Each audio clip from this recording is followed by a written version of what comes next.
지금으로부터 21년 전인 1995년 7월 22일 7월 20일이니까 춥나요? 덥나요?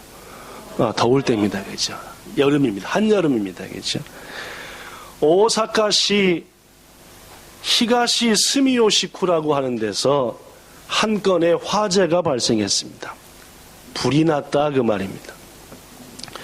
화재는 그 집에 자동차가 세워져 있는 차고에서 일어났는데 어떤 이유인지는 잘 모르지만 당시에는 말입니다.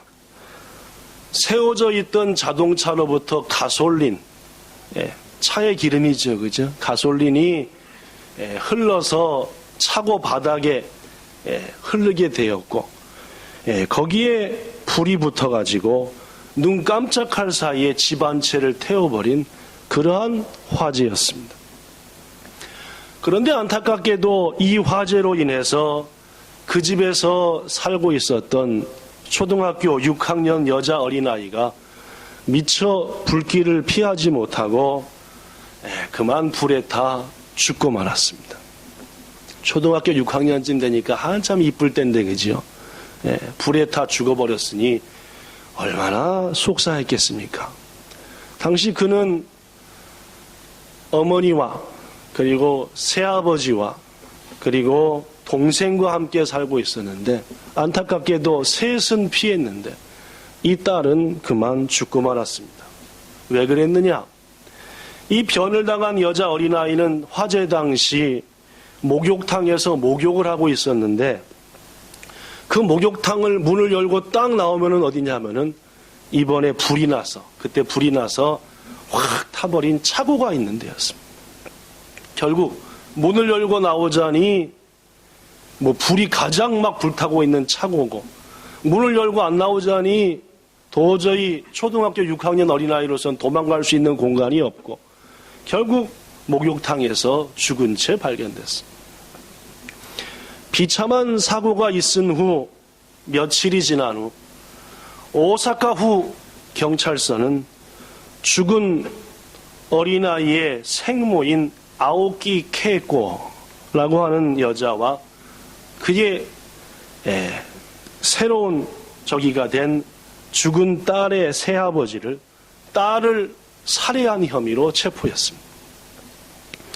경찰이 하는 주장은 생모인 아오키 케이코와 새아버지가 딸에게 걸린 1,500만 원의 생명보험료를 받아내기 위해서 딸이 목욕하는 동안 가솔린을 목욕탕에 뿌리고 입구에 뿌리고 그래서 그냥 불을 붙여서 죽였다라는 것이었습니다. 몇 번의 재판이 열렸고 결국 두 사람은 무기징역의 선고를 받게 되었습니다. 재판이 열리던 몇 년간도 또 그 후에 무기징역이 확정된 후에도 이 두 사람은 끝없이 우리들은 결코 내 딸을 죽이지 않았다. 경찰에서야 하도 신문을 세게 하니까 그렇게 해야만이 된다 해서 할 수 없이 자백을 했지만은 실제로는 절대로 우리는 죽이지 않았다. 어떻게 내가 낳은 자식을 돈 1,500만 때문에 불태워 죽이겠느냐라고 무죄를 주장했지만 그들의 소리는 그저 울리는 소리밖에 되지 못했고 1995년 사고가 있은 다음부터 20년 동안 감옥에 갇혀있는 신세가 되었습니다. 그러던 것이 2015년 10월 언제죠? 몇 달 안 됐죠, 그죠? 네.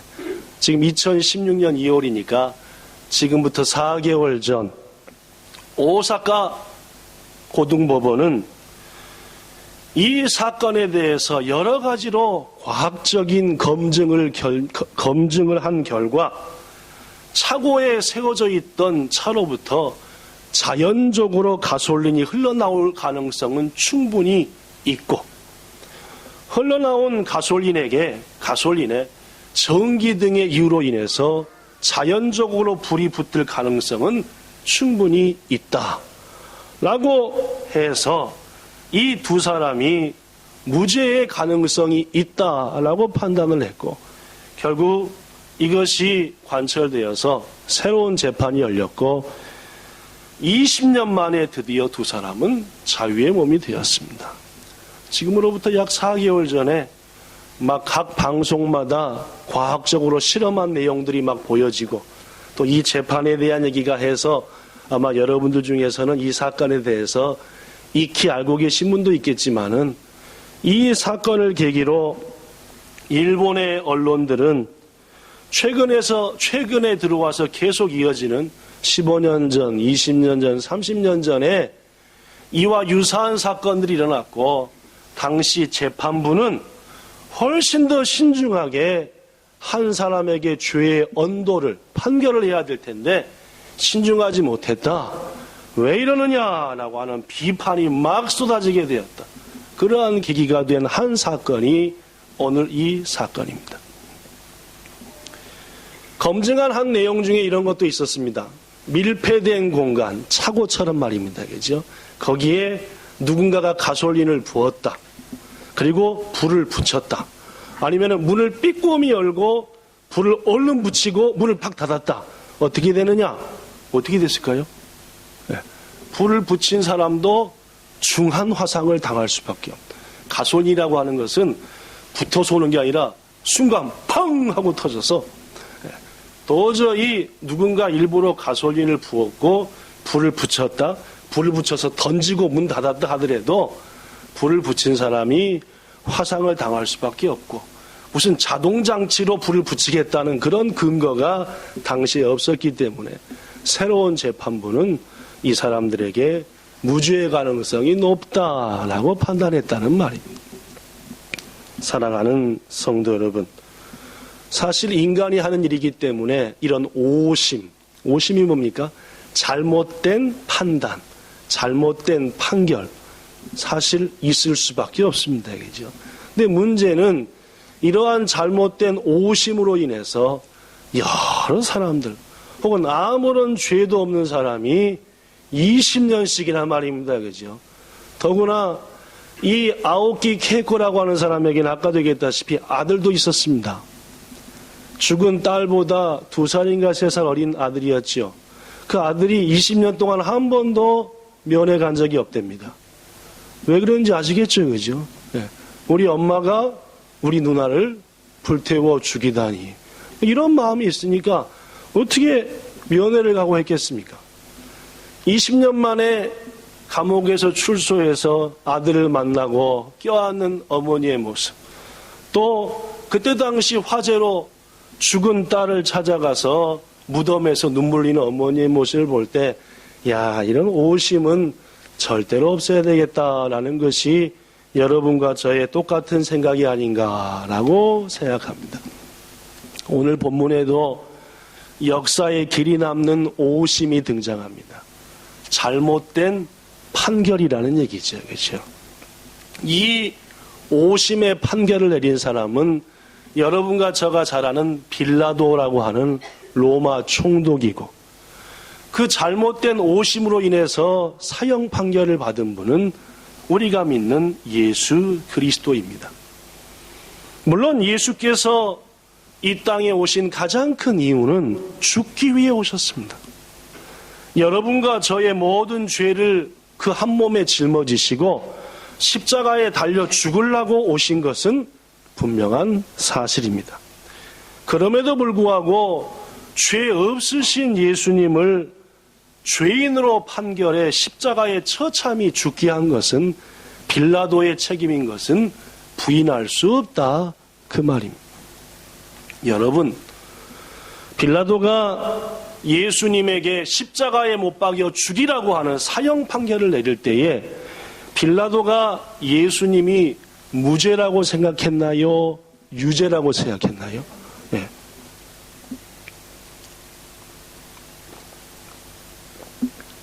네, 약간 코감기가 있어서 목이 좀 조금 타서 물을 줄였습니다.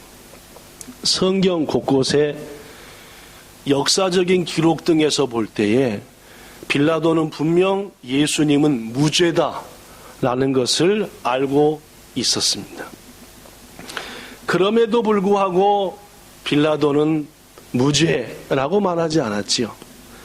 성경 오늘 본문 22절에 보니까 이런 말씀이 있습니다. 성경을 보셔도 되고 앞에 있는 스크린을 보셔도 되고, 빌라도가 세 번째 말하되 이 사람이 무슨 악한 일을 하였느냐? 몇 번째라고요? 세 번째. 몇 번이나 반복해서 나는 그에게서 죽일 죄를 찾지를 못했다. 빌라도가 아무리 봐도 너희들이 지금 사형 판결을 해달라고 하는 예수, 나는 아무리 봐도 그에게서 죄를 찾을 수 없구나라고 말했지요. 누가복음 23장 4절에 보면은 빌라도가 대제사장들과 무리에게 말하기를 내가 보니 이 사람에게는 죄 없다라고 말했습니다. 마태복음 27장 18절에도 이런 말이 나옵니다.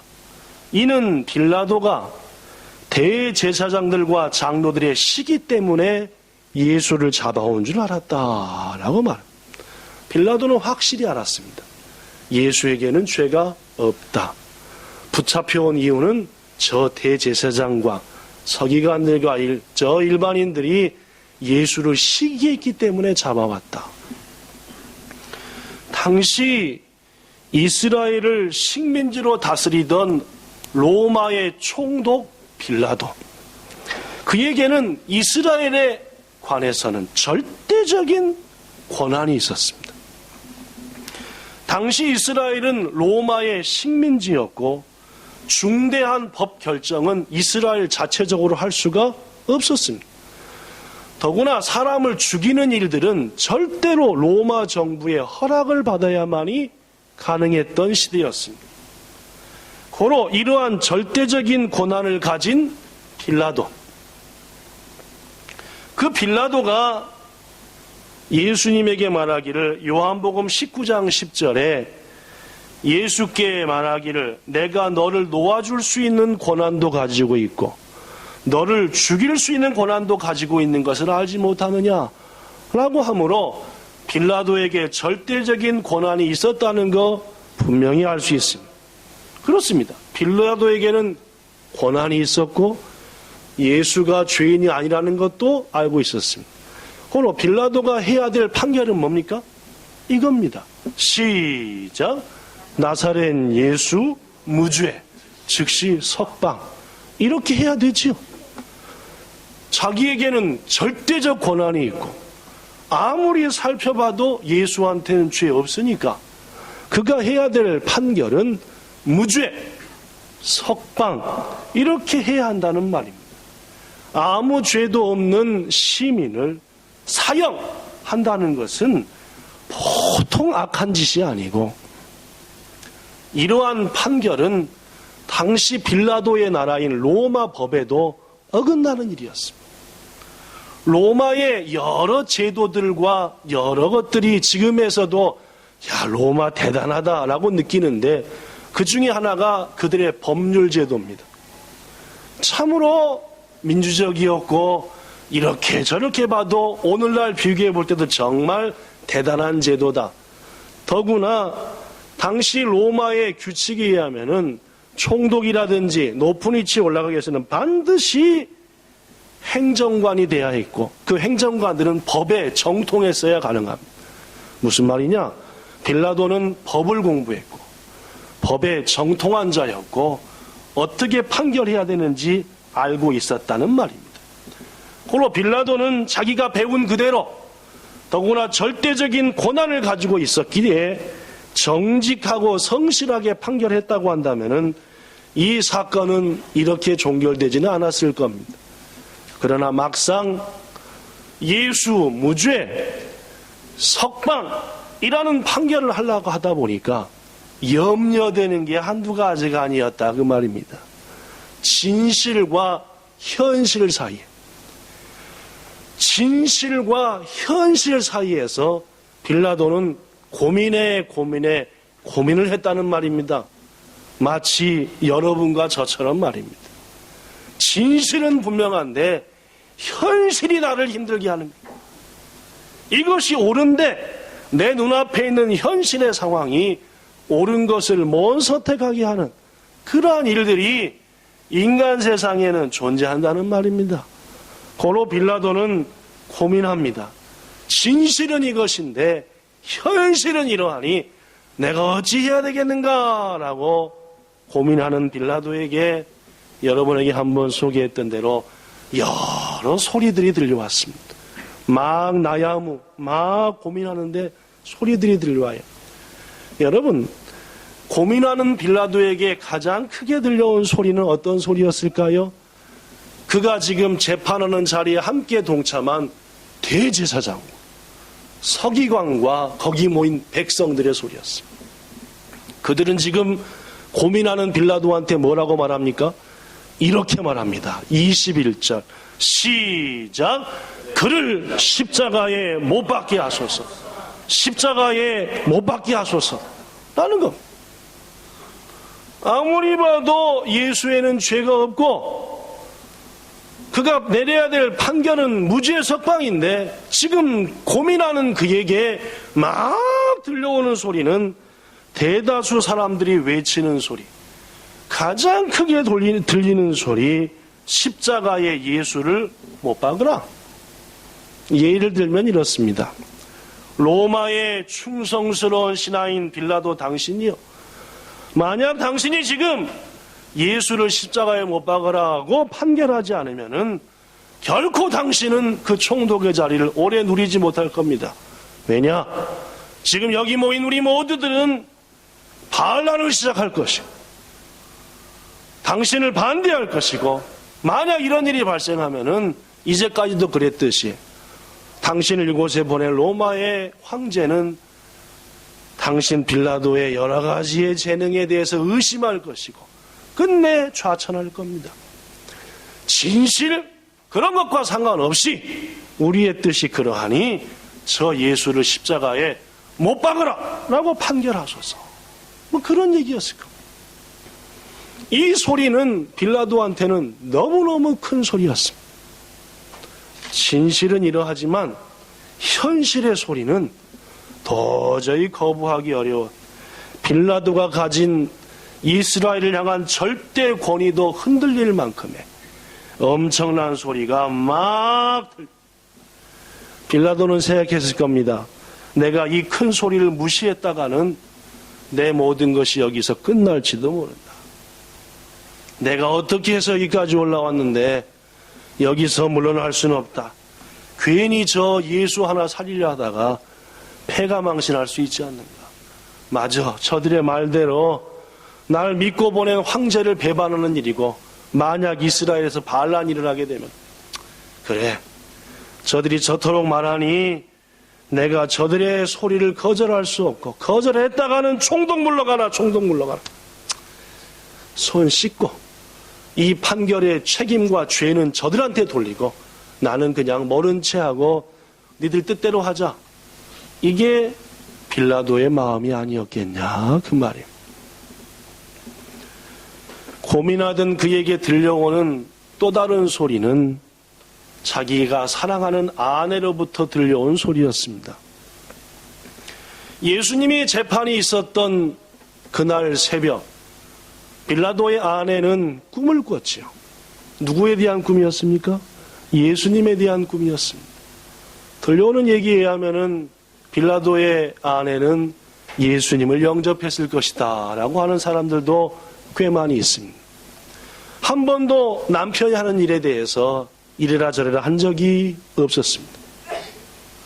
그럼에도 불구하고 남편이 지금 예수를 앞에 세워놓고 수많은 군중 앞에서 재판을 하는 자리에 이 여인은 사람을 보냅니다. 남편에게 중요한 얘기를 전하고 싶었지요. 뭔 얘기였습니까? 이런 얘기입니다. 마태복음 27장 19절 읽어볼까요? 여기 있는 걸로. 안 보이시는 분은 그냥 듣기만 하십시오.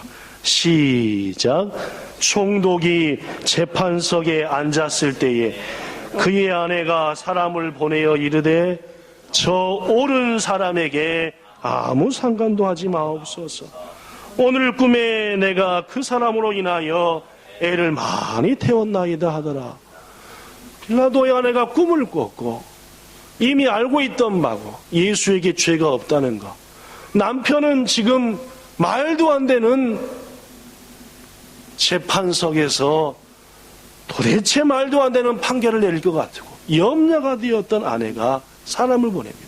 여보, 내가 당신에게 한 번도 이런저런 얘기한 적이 없는데 저 옳은 사람, 죄 없는 사람한테 죄를 뒤집어 씌우는 일은 하셔서는 안 됩니다. 라고 얘기했죠. 여러분, 지금 빌라도 앞에서 무지막지하게 크게 들리는 군중들의 소리에 비해서 아내가 보낸 사람으로부터 전해진 소리는 큰 소리였나요? 작은 소리였나요? 작은 소리였습니다. 계속 십자가에 못 박아라! 라는 소리가 들려지는데 잠깐 불러서 가봤더니 사모님께서 그렇게 말씀했습니다. 분명 작은 소리였을 겁니다. 그런데 여러분, 빌라도는 작지만 진실한 소리에 귀를 기울이지 않았습니다. 진실의 소리를 듣고도 무시했습니다. 그 이유는 지금 빌라도의 현실 앞에서 못 박으라고 하는 소리는 너무나 큰 소리였고, 그래서는 안 된다는 소리는 너무나 작은 소리였기 때문에 그렇습니다. 여러분과 저도 삶을 살면서 그렇습니다.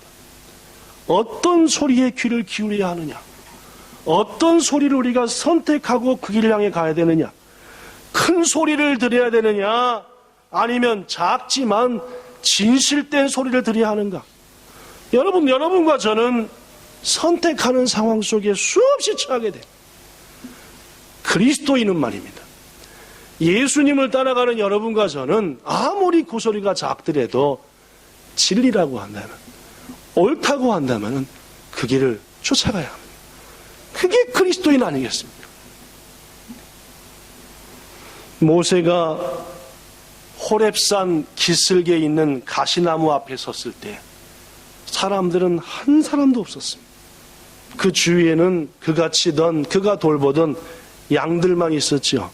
매 소리가. 그때 조용하게 모세의 귀에 들려오는 소리가 있었습니다. 네가 선 곳은 거룩한 곳이니 그 자리에서 뭘 벗으라?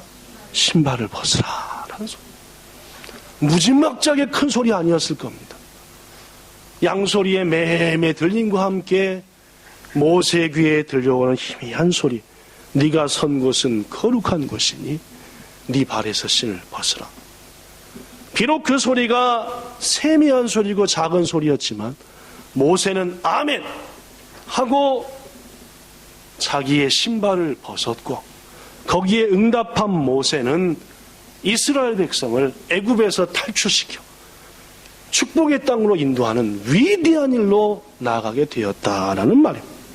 성도 여러분, 여러분과 저를 향한 하나님의 음성은 때로는 강하기도 하시지만은 때로는 아주 세미한 소리이기도 합니다. 오늘 빌라도에게 들려진 자기 아내로부터의 진실된 작은 소리, 이것은 결코 그가 무시해서는 안 될 진실의 소리였다고. 그러나 그는 이 소리를 큰 소리에 억압당해 무시하고 말았다는 말. 마지막 세 번째로 빌라도에게 들려왔던 그 소리는 자신의 마음 깊숙한 곳으로부터 들려오는 양심의 소리였습니다. 이 소리는 앞에 소개했던 수많은 군중의 소리하고도 달랐고 아내로부터 들려오는 작은 소리와도 달랐습니다. 왜 달랐습니까? 소리가 없는 소리였기 때문입니다. 양심으로부터 막 밀려 올라오는 겁니다. 이것이 소리는 없습니다. 그러나 군중들의 큰 소리, 아내의 작은 소리보다도 어쩌면 빌라도에게는 양심에서 들려오는 그 소리가 더 강했을지도 모릅니다. 그 내용은 분명합니다. 예수 그리스도, 그에게는 아무 죄가 없다. 빌라도야, 나 빌라도야, 예수에게는 죄가 없지 않느냐, 무죄를 빨리 선언하는 것이 옳지 않느냐 라는 양심의 소리가 막 가슴 중심으로부터 막 밀려왔겠죠. 그러나 여러분, 빌라도는 어떻게 했습니까? 이 양심의 소리를 짓누르고 말았다는 말입니다. 사랑하는 여러분, 우리가 인생을 살면서 때때로 이런 양심의 소리를 듣습니다. 어떤 신학자는 말하기를 양심은 하나님이 주신 마음이다 라고 말합니다. 저는 개인적으로 그 말씀이 매우 일리 있다라고 생각합니다. 우리 양심으로부터 하나님의 성령께서 성철아, 누구야? 사실이 그런 거 아니냐? 네 앞에 현실은 이렇지만 이것이 옳지 않느냐라고 막 들려옵니다. 여러분과 저, 이 양심의 소리는 수백 명의 고함 소리보다 또 가장 가까운 친구가 전해주는 진실된 소리보다 실은 더 무서운 소리라는 것을 우리는 절대로 기억해야 합니다. 그 누가 하는 소리보다도 하나님께서 내 양심을 통해서 막 말씀할 때 그 양심의 소리에 귀를 기울이고 제가 어떤 손해를 당하더라도 어떤 손가락질을 당하더라도 이것이 맞습니다라고 해야 한다는 말. 빌라도는 이 세 소리 중에서 뭘 선택했습니까, 여러분? 양심의 소리였습니까? 진실된 작은 소리였습니까? 그는 그 모든 것들을 버리고 현실의 소리를 선택했습니다. 이게 빌라도의 가장 어리석은 점입니다. 빌라도만 그런지 압니까, 여러분? 여러분과 저도 그렇습니다. 진리의 소리가 들려오고 있고 하나님의 소리가 들려오는데 내 앞에 있는 현실의 소리가 가장 크니까 그 소리 앞에 굴복하더라 그 말입니다. 오늘 본문 23절부터 이런 말이 있습니다. 그들이 큰 소리로 재촉하여 십자가에 못 박기를 구하니 누가 이겼다? 빌라도의 양심의 소리도 아니었고 작은 아내의 진실의 소리도 아니었고 누구 소리가 이겼습니까? 그들의 소리, 즉 거짓된 소리. 빌라도 앞에 현실의 소리가 빌라도 마음속에서 이겨버렸다 그 말. 이에 빌라도가 그들이 구하는 대로 하기를 언도, 판결하고 그들이 요구하는 자인 죄인은 풀어주고 예수는 그들에게 넘겨주어 십자가에 못 박게 했다라고 성경은 말합니다. 안타까운 얘기가 아닙니까, 여러분? 빌라도 얘기가 아니라 오늘도 현실 앞에 지고 마는 여러분과 저 얘기이기 때문에 안타깝고 속상한 얘기입니다. 여러분이 잘 아시는 아브라함, 그의 조카인 롯, 그 둘은 가장 어려울 때 함께 했지만 이제는 복을 많이 받아가지고 도저히 더 이상 한 집에서 살 수 없었어요. 아브라함이 가진 것도 많고 종들도 많고 롯 조카가 가진 것도 많고 종들도 많고 도저히 한 집안에서 비좁아서 이제는 각자 살아야 하게 되었습니다. 복 받았으니까 좋은 일이죠. 집이 좁으니까 각자 집을 져서 땅 사서 크게 살자, 좋은 얘기입니다. 근데 문제는 이들이 살고 있는 지역에는 넉넉한 풀과 물이 있는 곳이 한정되었다라는 것이었습니다. 무슨 말이냐? 아브라함도 롯도 주업이 양떼를 치는 일이었습니다.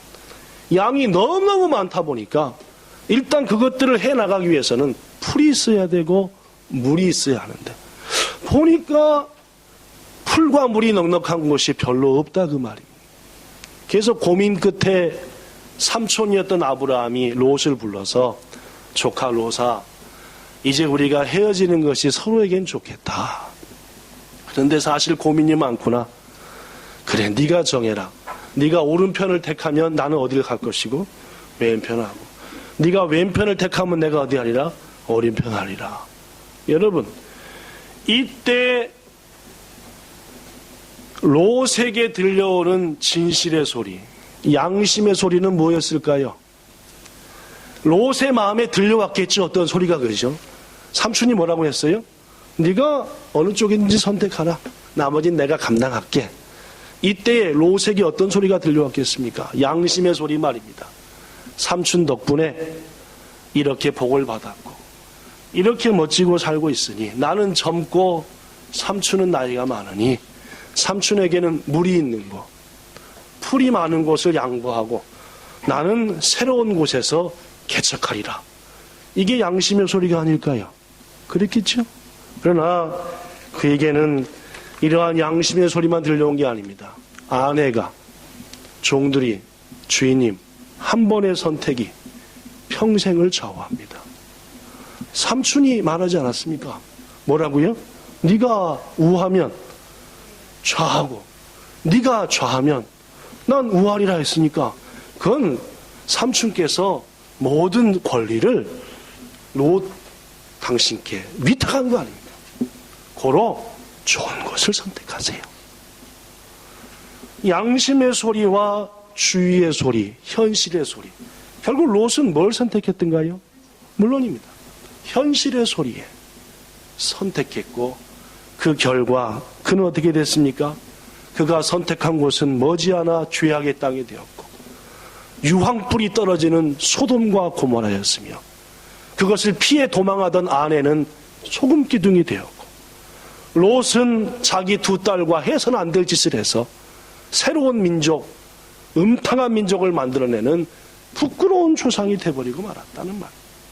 여러분, 이것은 빌라도에게도 마찬가지고 오늘날 수없이 진실된 소리를 무시하고 내 속으로부터 양심의 소리가 들려옴에게도 무시하고 현실 앞에 굴복하고 마는 어리석은 사람들이 받는 벌과 뭐가 다르겠냐 그 말입니다.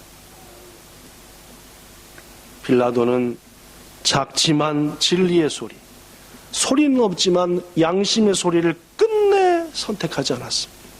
양심을 속이고 자신의 유익을 위한 소리를 선택했습니다. 우리는 2016년도 사순절을 보내고 있습니다. 사순절이 뭔지 아시죠? 예수께서 십자가에 죽으시기 40일 전부터 그분의 뜻을 따르자라고 하는 사순절도 어느덧 절반이 지났습니다. 빌라도에게 들려온 세 가지 소리와 같은 유사한 소리들이 이번 사순절 기간에도 여러분과 저에게 들려올 것입니다. 그 소리들 중에서 어떤 소리를 선택할 것인가 하는 것은 여러분과 저의 책임입니다. 현실의 큰 소리를 선택해야 하는가? 작은 진실의 소리를 선택해야 되는가? 내 귀에는 들리지 않지만은 하나님께서 지금 내 양심을 통해 막 말씀하시는 양심의 소리를 선택해야 할 것인가? 부디 들리진 않지만 내 가슴 깊숙한 양심으로부터 들려오는 하나님의 소리에 기쁨으로 응답하는 여러분과 저가 되기를 예수님 이름으로 부탁합니다. 여러분, 우리가 하나님의 소리를 들었음에도 불구하고 그것을 따르지 않는 이유는 대단한 이유가 있어서가 아닙니다. 대부분은 내가 조금만 버리면, 내가 조금만 손해보면 순종할 수 있는 일인데 내가 손해보는 것이 안타까워서, 내가 잃어버릴 것이 좀 안타까워서 양심의 소리와 진리의 소리를 던져버리고 현실의 소리를 선택하는 이러한 신앙인이 여러분과 저에서는 안 된다는 말입니다. 이번 사순절 큰 소리, 내 귀만 즐겁게 하는 텅 빈 소리, 나 자신을 망하게 하는 사단의 유혹의 소리에 귀 기울이지 말고 오직 성령의 소리, 비록 쓰지만 내 생명을 건지는 진리의 소리에 귀 기울이시는 저와 여러분 되시기를 예수님 이름으로 축원합니다. 기도하겠습니다. 좋으신 하나님, 우리에게는 듣는 귀도 있고 듣는 마음도 있습니다. 우리 주위에서는 수없는 소리들이 들려옵니다. 우리는 그 소리 중에서 뭔가를 선택해서 우리의 인생을, 우리의 걸음을 나가야 합니다. 빌라도, 롯, 그들은 현실의 소리에 굴복하고 말았습니다.